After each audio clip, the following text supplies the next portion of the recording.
Kështu, zoti Mariot, kur dëgjon këta ti që thon Himara jo greke ose në një shpallet Himariot që s'është fare nga Himara, edhe duke shpallur Himariot thot jam grek, tani një përgjigje nga Dhimiti Gjoka. Nuk po them emra, se e di unë ti je kështu domethënë i kornizuar. Si u përgjigjesh këtu?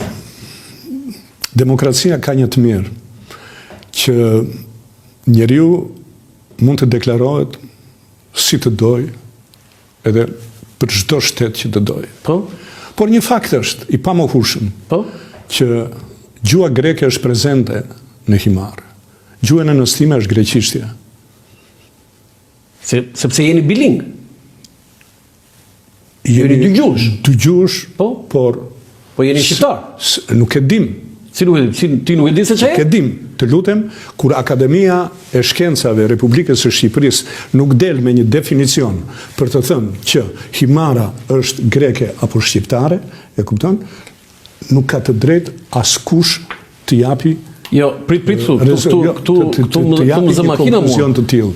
Të lutem, çdo njeri është në vetdijen e tij është i pandaluar të deklarohet japonez, kinez, jo, ti çe je? Italian. Ti çe je, shqiptar apo grek? Tani un jam dy gjuhësh. Këtë e diu. Gjuha e nënstime është greqishtja.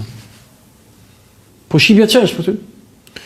Të lutem, gjuha e nënstime është greqishtja. Jo, ç'është shqipja atëherë? Shqipja është gjuha që unë u rita edhe zhvillova jetën time. Atëherë po të them drejt për drejt, ti je shqiptar apo grek? Unë jam Himariot. Po e kujt është Himara? E Shqipërisë. Do të një shqiptar. Po është brenda territorit të Republikës së Shqipërisë. Jo, brenda territorit kemi edhe ca brenda territorit të Serbisë në Luginë e Preshevës, po ata janë shqiptar. Po janë minoritete, kupton? Ato janë minoritete. Jo, ajo historia juaj dihet që ajo bëni tregtim me Korfuzin dhe dhanë morën dhe mësuan greqisht. Të lutem, unë nuk jam i përgatitur. Jo, të kuptoj po. Dhimiti Gjoka është shqiptar? Unë jam Himariot. Po mi, ma thuj që je shqiptar pëse? Po jam Himariot për atë një më shumë çfarë të them unë. Jo, po ti je Himariot, je shqiptar. A që konkluzionin dhe teleshikuesi që na shikon.